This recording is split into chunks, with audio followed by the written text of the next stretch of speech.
अस्सलाम वालेकुम। वालेकुम अस्सलाम। खुशामदीद उस्मान भाई, खुशामदीद। आपने आने की जहमत क्यों की उस्मान भाई? हमें तलब कर दिया होता। उस्मान बिन तलाल बेचैन आहे उमर, बेचैन। आणि या बेचैनीची वजह?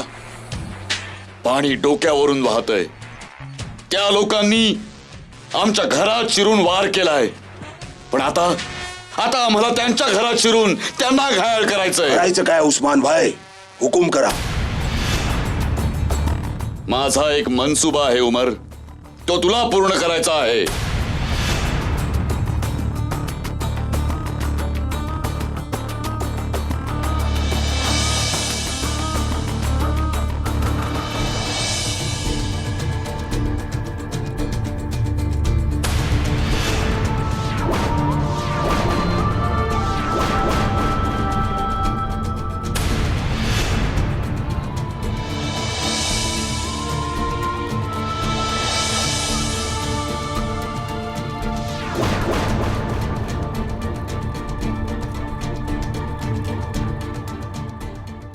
तुम्हाला जे जे हवंय तेच होईल। तुमच्या हुकुमाची तालीम होईल। यावेळी आपण युद्धाच्या मैदानात आहोत आणि मी त्यांच्या विरोधात युद्धाची घोषणा करतो।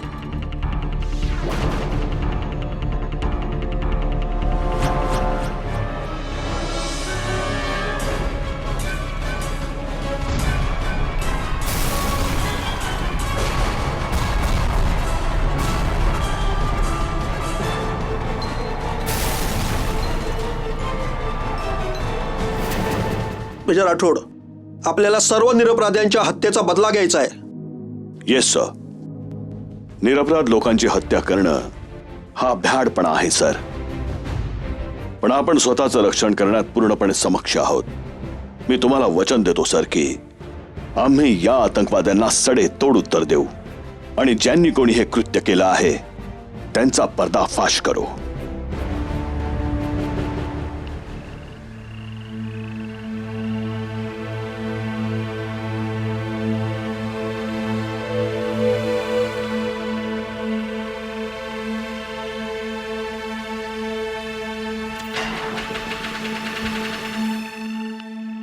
ओ गॉड, या गाडीला काय चल झालं? चल चल.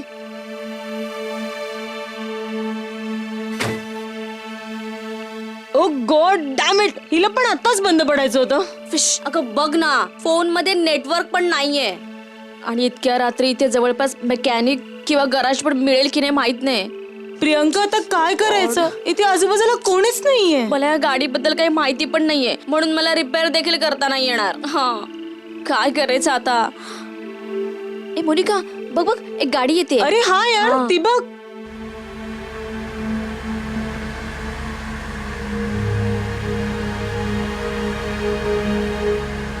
God.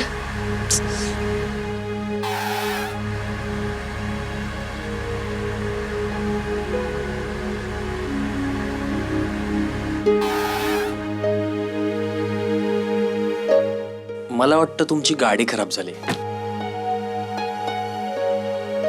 May I help you? Actually तुम्ही मला सांगू शकाल त्या आसपास कोणी मेकॅनिक किंवा गराज आहे का? या घनदाट जंगलात ना तुम्हाला कोणी मेकॅनिक मिळेल ना गराज. ओके, ऍक्च्युली आम्ही रुरल इंडियावर रिसर्च करायला टिळकनगरला निघालो होतो आणि अचानक आमच्या गाडीत बिघाड झाला. तुम्ही आम्हाला इथेच कुठे जवळच्या रेल्वे स्टेशन किंवा बस स्टॉपवर ड्रॉप करू शकता का? इथे ना तुम्हाला कोणतं रेल्वे स्टेशन मिळेल आणि ना एखादा बस स्टॉप. आता काय होणार प्रियंका? एक विचारू, जर राग येणार नसेल तर जवळच माझं फार्म हाऊस आहे आणि जर तुम्हाला तिथे रात्र काढायची असेल तर तुम्ही राहू शकता आणि सकाळी मी माझ्या ड्रायव्हरला पाठवून कारही रिपेअर करून घेईन, तो तुम्हाला ड्रॉप पण देईल. Okay, that's so nice of you. Thank you. Hi, I am Kabir. Hi, मी प्रियंका आणि ही माझी फ्रेंड मोनिका.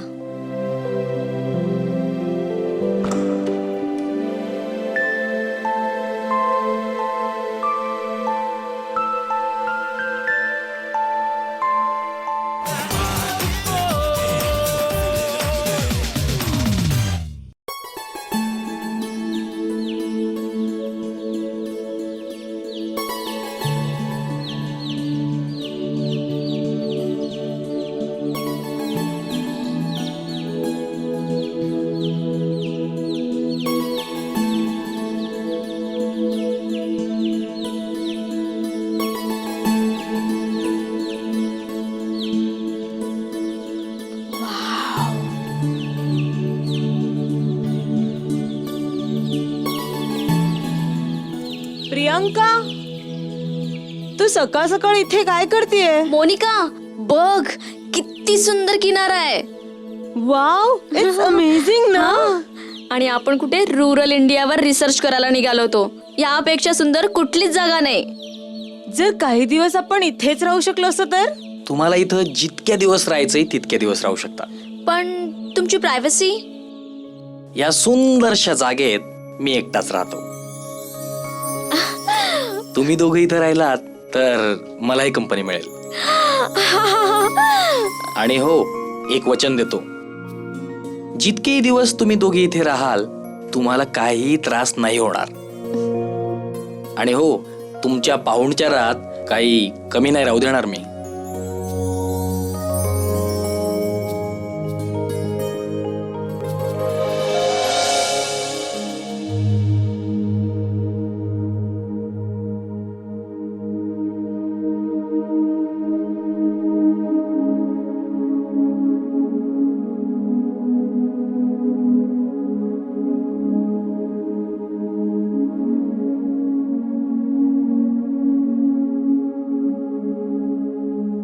चीफ, आम्ही काहींना सेल्फ सर्व्हेलन्सवर ठेवलं होतं. त्यावरून आपल्याला बॉम्ब ब्लास्टचे काही क्लूज मिळालेत. ते लोक केव्हाही मुंबईत एंटर होऊ शकतात हायवे नंबर 2 ने. I know Abhinav,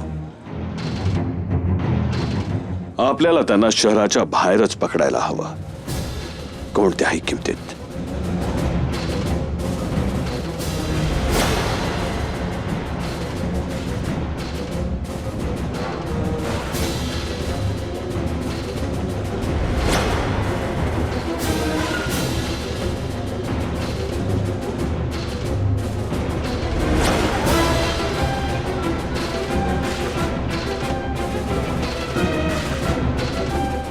chief, target आपल्याच दिशेने येत आहे.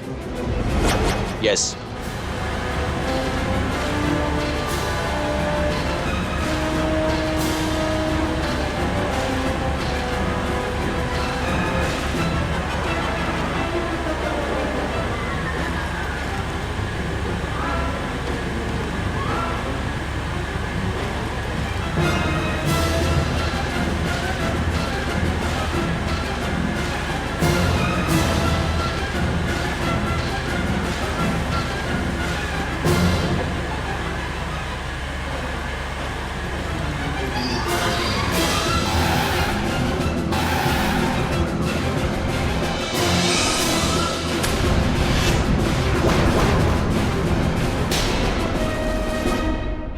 चल उतर. चल निघ. उस्मान, तुला काय वाटलं रे की तू कमांड फोर्सच्या हातून निसटशील? शक्य नाही. याची किंमत तुला चुकवावी लागेल. परिणाम चांगले होणार नाही अरे त्याचे. उस्मान, आमची नाही, तू स्वतःच्या भविष्याची काळजी कर, समजलास? अभिनव, अरे चल.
सलाम अलैकुम जनाब. वालेकुम अस्सलाम. कबीर, त्यांनी आपल्या लीडरला अटक केली. आपल्याला त्यांना कोणत्याही किमतीत सोडवायचंच आहे. एका आठवड्याच्या आत उस्मान बिन तलाल आपल्या सोबत असतील. आमीन.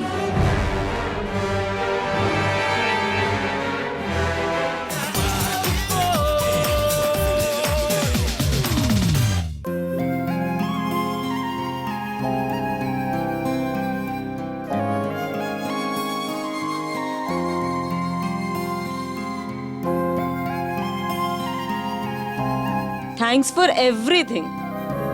अचानक घरून फोन आला, मम्मीची तब्येत बरी नाहीये म्हणून आम्हाला जावं लागतंय. पण आपण पुन्हा भेटू. Any time Monica. खरं तर तुमच्या इथे असण्यामुळे खूप मजा आली.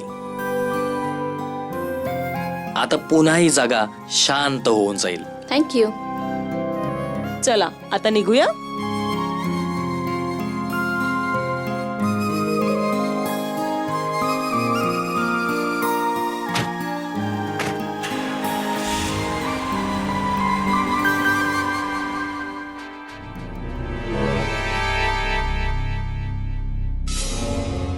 मुली तशा बिचाऱ्या खूपच सभ्य होत्या.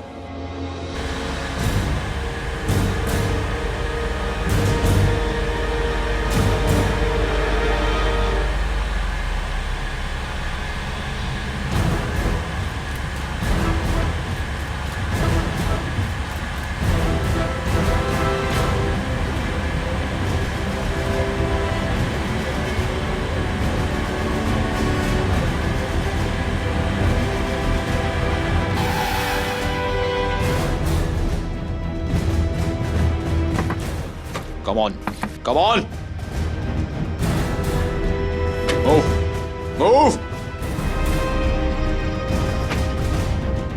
Stay there. तुम्ही कोण आहात आणि आमची गाडी का अडवली? आम्ही कमांड फोर्स मधून आलोय. आम्हाला तुमची गाडी चेक करायची आहे. पण का? वाद घालून काहीही होणार नाही.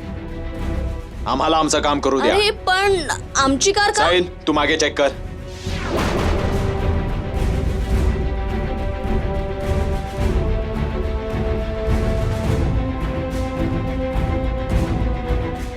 हे सामान कोणाचं आहे?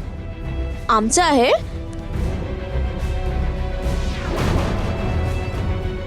हे उघडून दाखवा. हे सामान आमचं आहे, पण हे आमचं नाहीये. हे बघा, जर तुम्ही आम्हाला कोऑपरेट नाही केलं तर नाईलाजाने मला डबा तोडावा लागेल. अहो पण आम्हाला खरंच नाही माहिती हे कोणाचं आहे.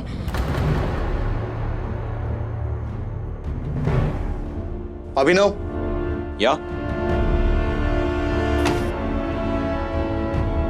हे काय आहे?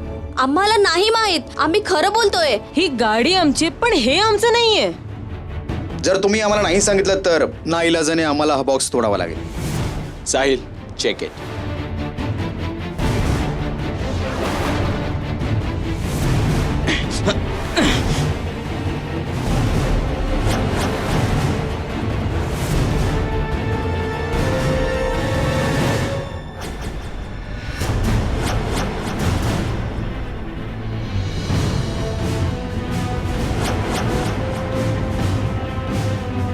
RDX. हे कसं आलं तुमच्याकडे? आम्हाला नाही माहित. Okay, come on, let's go.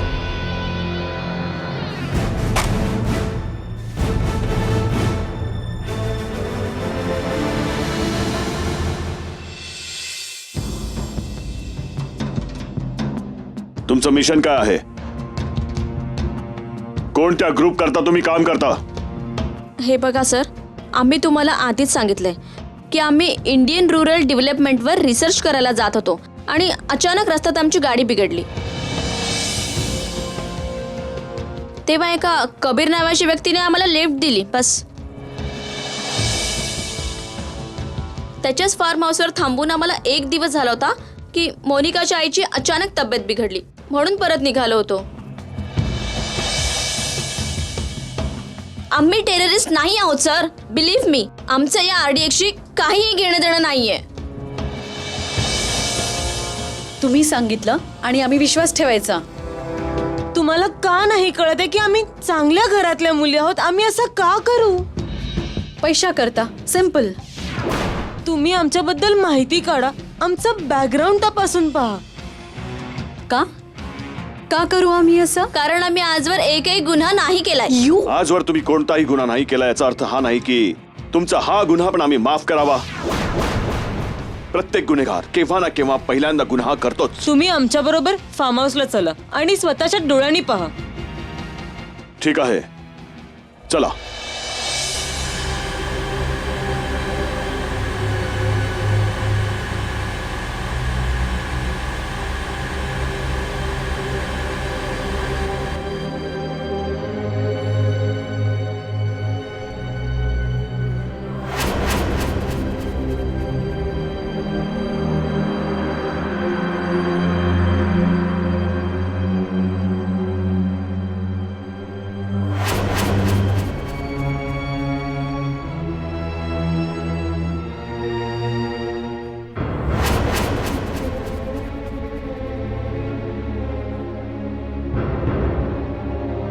Chief, आम्ही फार्म हाऊस चारी बाजूनी तपासलाय. असं वाटतं की 4 महिन्यात कोणीही फिरकलं नाहीये. नक्की हे तेच फार्म हाऊस आहे जिथे तुम्ही थांबला होतात? हो सर, पण तेव्हा हे असं नव्हतं. काय म्हणायचंय तुला? तुम्ही गेल्यानंतर याला उजाड करण्यात आलं? वाटतं तर तसंच आहे. अरे दादा, बोला साहेब. या फार्म हाऊस बद्दल काय माहिती आहे का? कित्येक वर्षापासून इकडे कोणी नाही आलं साहेब. या फार्म हाऊसचा मालिक कोण आहे? साहेब कोणी इंग्रज होता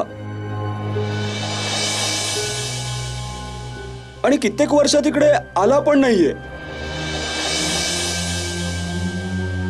आणि मागच्या वर्षी इथला वॉचमन मेल्यानंतर इथे यायला लोक घाबरतातच. आणि असं ऐकलंय की इथे वॉचमनचं भूत भटकतं. झालं समाधान?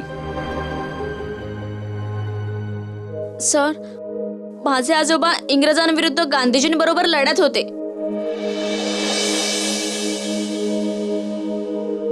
माझे वडील इंडियन नेव्हीत आहेत. आम्ही देशद्रोहाचा विचारही नाही करू शकत सर. सर, आम्हाला फसवण्यात आलंय, आमचा वापर करण्यात आलाय सर.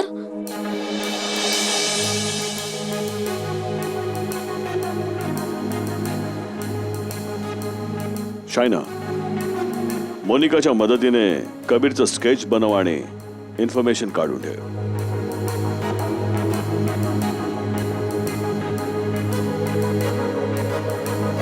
नेमका हा कबीर आहे कोण आणि ह्या सगळ्यांचा हा असा वापर का करतोय?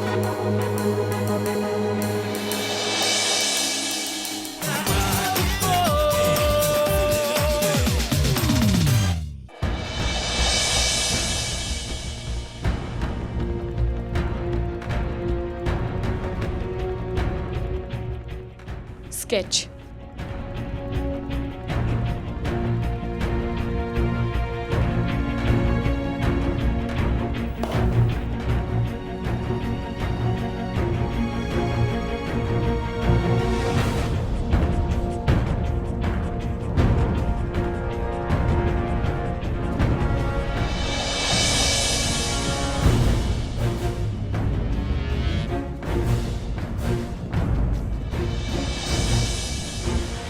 हा फोटो तर शब्बीर शेखचा आहे. नाही, हा कबीर आहे.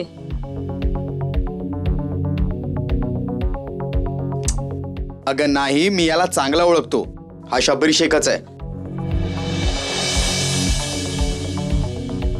अहो, तुमचा काहीतरी गैरसमज होतोय. हा कबीरच आहे. साहिल बरोबर बोलतोय आणि तुम्ही दोघेही खरं बोलताय.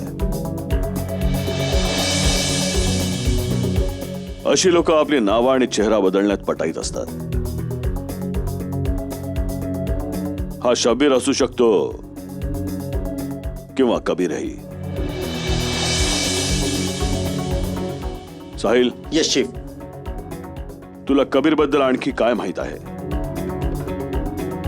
चीफ, आम्ही दोघं एकाच कॉलेजमध्ये एकत्रच शिकलोय आणि हा आमच्या क्लासचा सगळ्यात इंटेलिजंट मुलगा होता. नेहमी फर्स्ट यायचा. इवन स्पोर्ट्समध्येही त्याचा कोणीही हात पकडू शकत नव्हता. नेहमी शांत शांत राहणारा हा टेररिस्ट कसा असू शकतो? हे बघा, तुम्ही दोघी आता खरं काय ते सांगा, नाही तर लोकांकडून खरं काढून घ्यायला आम्हाला नीट येतं. एक मिनिट अभिनव, पूर्ण माहिती काढल्याशिवाय आपण काहीही करणं योग्य नाही. शायना, तू शब्बीरचा पत्ता शोध. Yes chief. अभिनव, चीफ, तू साहिलला सोबत घेऊन शब्बीरला शोध आणि मला जास्तीत जास्त एका दिवसात रिझल्ट हवे. Okay chief.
अरे काय बकवास करतोस तू यार?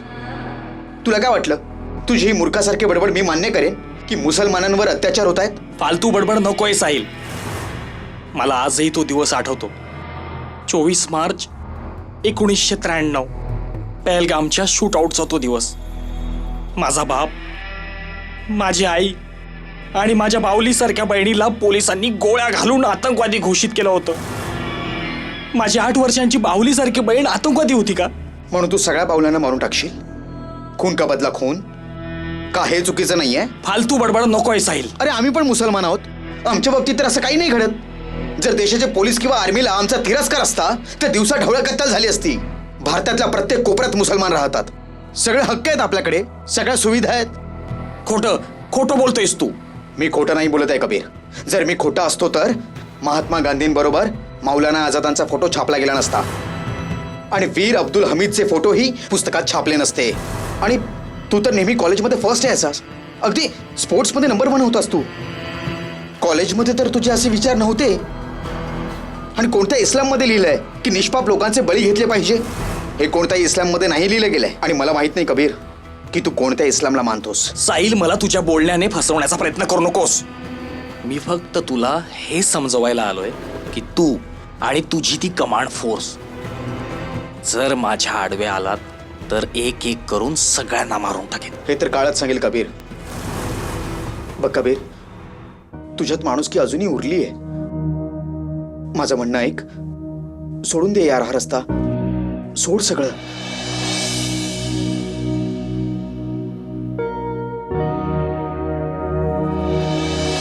कबीर, कबीर माझं म्हणणं ऐक.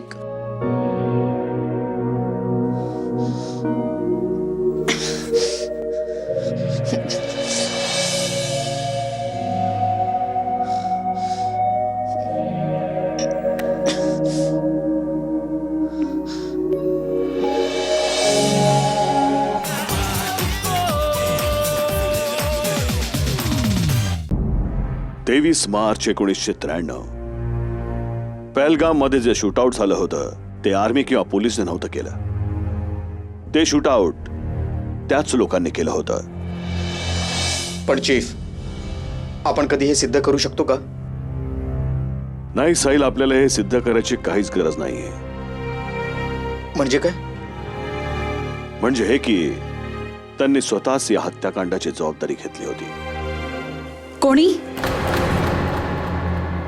उस्मान बिलतलालने. उस्मान बिलतलालने स्वतः हे कबूल केलं होतं की ते हत्याकांड त्यानेच घडवून आणलं होतं. चीफ, आपल्याला ती टेप मिळू शकते का? हो, का नाही? आपल्या रेकॉर्ड्स मधून ती टेप आपल्याला नक्कीच मिळू शकते. मग असं समजा की आपलं काम झालंच.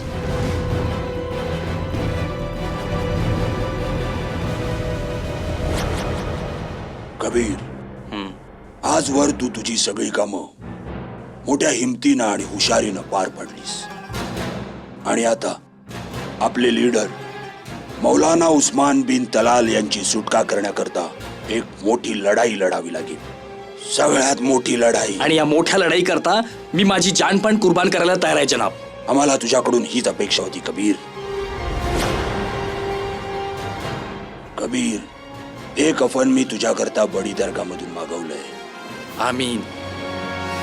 कदाचित हे काम तडीस नेण्याकरता तुला तुझी जान पण कुर्बान करावी लागेल. तुम्ही निश्चिंत राहा. प्रत्येक परीक्षेत तुम्ही मला यशस्वी झालेलं पाहाल. आणि हो, तुझ्याकडे एक गॅजेट पोहोचेल. आपल्याला या शहरात 9 मोठे ब्लास्ट घडवायचे आणि त्या सगळ्यांचा रिमोट त्या गॅजेटमध्ये असणार आहे. लाल स्विचला दाबल्यानंतर हे ब्लास्ट थांबवणं अशक्य होईल. फक्त एकाच गोष्टीमुळे हे ब्लास्ट थांबले जाऊ शकतात, जेव्हा तू हिरवं स्विच दाबशील. पण त्यावेळी ते गॅजेट फुटेल आणि तुझाही जीव जाईल. तुम्हाला माझ्या इमानावर विश्वास नाहीये? मी तर तुझ्या इमानाचा आणि शौर्याचा चाहता आहे. पण कधी कधी शैतान भुलवून द्विधा मनस्थितीमध्ये पडतो. मी तुला द्विधाच्या त्या आगीपासून सावध करतोय. कबीर, या मिशनवरून जर तू जिवंत परत आलास तर गाझी ही पदवी मिळेल. आणि जर मेलास तर शहीद. आणि दोन्हीमुळे तू जन्नतचा हकदार होशील. शुक्रिया जनाब. बस एवढं लक्षात ठेव की तू हक्का करता अन्यायाच्या विरुद्ध लढतोयस, जिहाद करतोयस. आणि हो, त्या गॅजेटला कधीच स्वतःपासून लांब करू नकोस. जा आणि तुझ्या कामयाबीची खुशखबरी ऐकाव. आमीन. खुश आमदीद.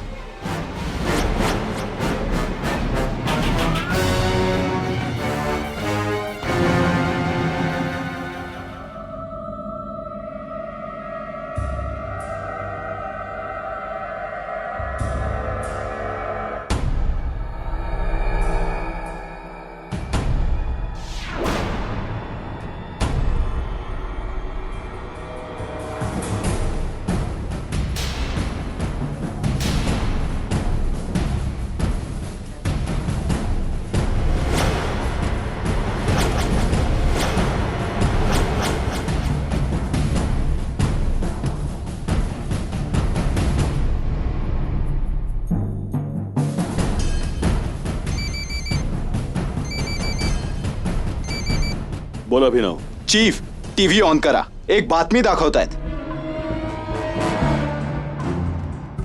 आमचा लढा या सरकारच्या अत्याचाराविरोधात आहे, जे आमच्यावर अन्याय करतात. आणि मीडियाद्वारे सगळीकडे सुव्यवस्था आणि शांती हे सांगितलं जातं. या अत्याचाराचा मी स्वतः एक बळी आहे. आम्ही या शहरात 9 महत्वाच्या जागांवर टाइम बॉम्ब फिट केलेले आहेत. आणि आम्ही या सरकारला आव्हान देतो की जर त्यांनी आमचे लीडर उस्मान बिन तलालची सुटका नाही केली तर एक एक करून सगळे टाइम बॉम्ब्स उडवले जातील. आणि ज्या हजारो लोकांचा बळी जाईल त्याला जबाबदार फक्त आणि फक्त हे सरकार राहील.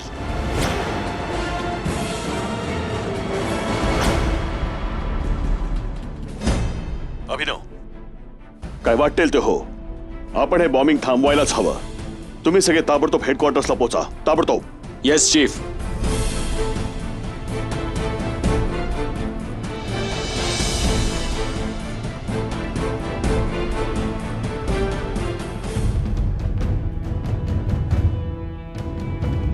Guys, chief, we are under attack. Abhinav, काही कळलं की कबीर कोणत्या बिल्डिंग मध्ये दडून बसलाय ते? Yes chief. कबीर पार्क स्ट्रीटच्या ग्रीन कोर्ट बिल्डिंगच्या टेरेसवर आहे आणि अख्ख्या बिल्डिंगला चारी बाजूंनी घेरलेलं आहे.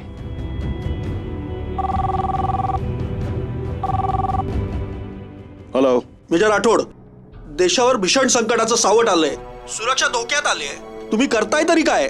खात्री बाळगा सर की आम्ही अगदी जीव तोडून या समस्येवर तोडगा शोधून काढण्याचा प्रयत्न करतोय. कधीपर्यंत शोधत राहाल? जेव्हा देशात ब्लास्टिंग सुरू होईल तेव्हा? नाही सर, तसं नाही होणार. आम्ही आमचे बॉम्ब डिफ्युजिंग स्क्वॉड सगळ्या मोठमोठ्या मॉल्स आणि ऑफिसेसला पाठवून दिले आहेत. जिथे जिथे त्यांना बॉम्ब दिसेल तिथे ते बॉम्ब डिफ्यूज करतील. मेजर राठोड, तुम्ही त्यांच्याशी बोलणी का नाही करत? सर, त्यांच्याशी काय बोलणी करायची? उस्मानला त्यांच्या स्वाधीन करण्याची बोलणी. हे बघा सर, उस्मानला त्यांच्या स्वाधीन करून आपण आतंकवाद्याला खतपाणी घालण्याचंच काम करणार आहोत. नाही घातलं तर ते का आपल्याला सोडणार आहेत? हे बघा सर, तुम्हाला तर माहिती आहे की आपल्या देशावर किती मोठमोठे हल्ले झाले आहेत. नाही सांगा ना, हा जम्मू काश्मीरचा नरसंहार, अक्षरधामचं कांड आणि सगळ्यात मोठं पार्लमेंटचं कांड. हे सगळं मला नका सांगू. तुम्ही कसंही करा आणि काहीही करा, पण आता हे सगळं थांबलंच पाहिजे. Okay major? सर पण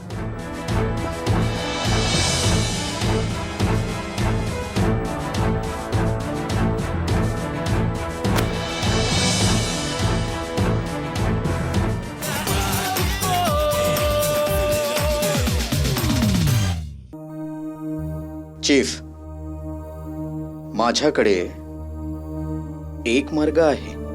काय? चीफ, हे सगळे लोक मिसगाइडेड आहेत आणि आमच्याकडे एक टेप आहे. त्याच्या मदतीने आपण कबीरला सांगू शकतो की त्याला खोटं बोलून चिथवलं गेलंय. त्यानंतर मी कबीरला लॅपटॉपवर उस्मान बिन तलालचं स्पीच दाखवेन. जर तुमची परमिशन मिळाली तर. त्याने काय होणार आहे? नाही अभिनव, साहिल अगदी बरोबर बोलतोय. उस्मान बिन तलालला तू घेऊन जा. मला खात्री आहे की आपल्याला या समस्येवर उपाय नक्कीच मिळेल. आणि तसंही बॅकअप करता तर आम्ही सगळेच आहोत. चीफ,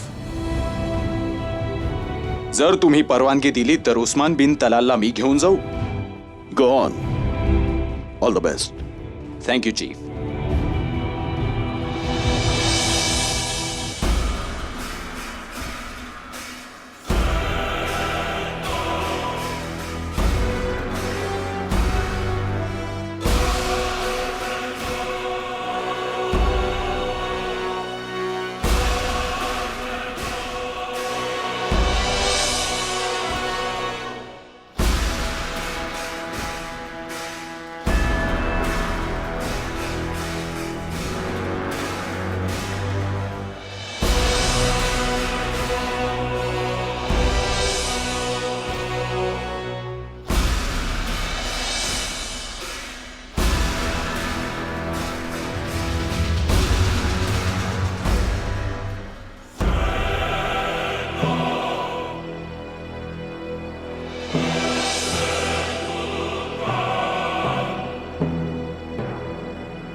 अस्सलाम वालेकुम जनाब. वालेकुम अस्सलाम. कबीर, कसे आहात?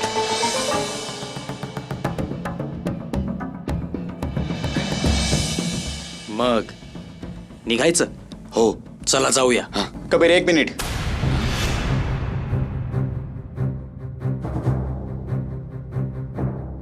यांना तुझ्या स्वाधीन करण्याआधी मला तुला काहीतरी सांगायचंय. माझं म्हणणं लक्ष देऊन ऐक. या लोकांनी खोटं बोलून तुला चिथवलंय.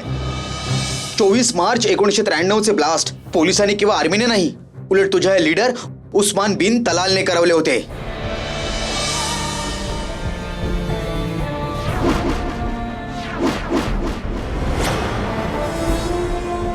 नाही कबीर, हे खोटं बोलतायत. यांच्या कोणत्याही गोष्टीवर विश्वास ठेवू नकोस. या गोष्टीची शहानिशा तर आत्ताच होईल. साहिल. चीफ,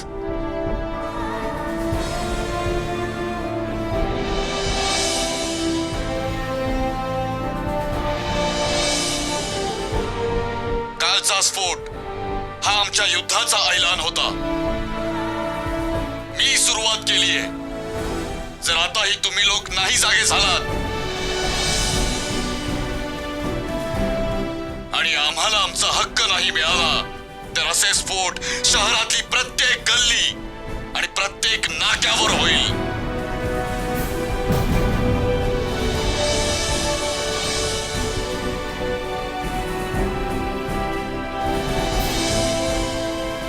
हे सगळं तुम्ही घडवून आणलं? हे बघ कबीर, एखादा मोठा उद्देश कामयाब होण्याकरता अशी छोटी मोठी कुर्बानी तर द्यावीच लागते. मला तुझे वालिद आणि तुझ्या बहीण भावाच्या मृत्यूचा अफसोस आहे, पण तू यांच्या बोलण्याला फसू नकोस. कबीर, आता तरी तुला सत्य काय ते कळलंय ना? चल मग आम्हाला सांग की बॉम्ब्स कुठे प्लांट केलेत. आम्ही आता त्यांना आताच्या आता डिफ्यूज करू. सांग कबीर, लवकर सांग. सांग.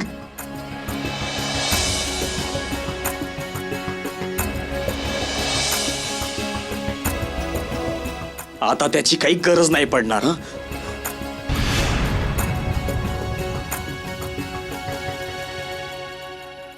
कबीर, तू तू तू तू मला मारशील? कबीर, कबीर.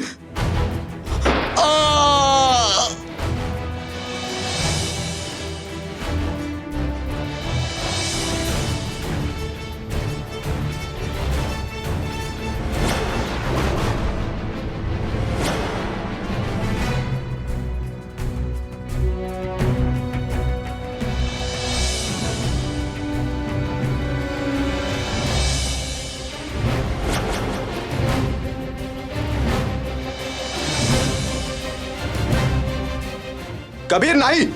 कबीर नाही. कबीर कबीर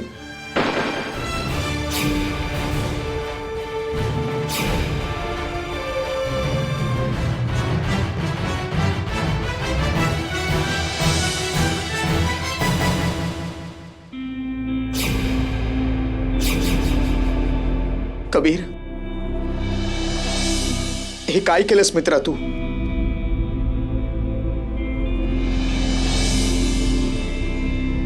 साहिल,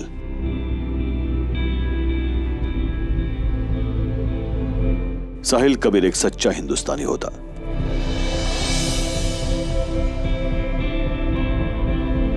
त्याने देशाकरता आपला जीव दिला.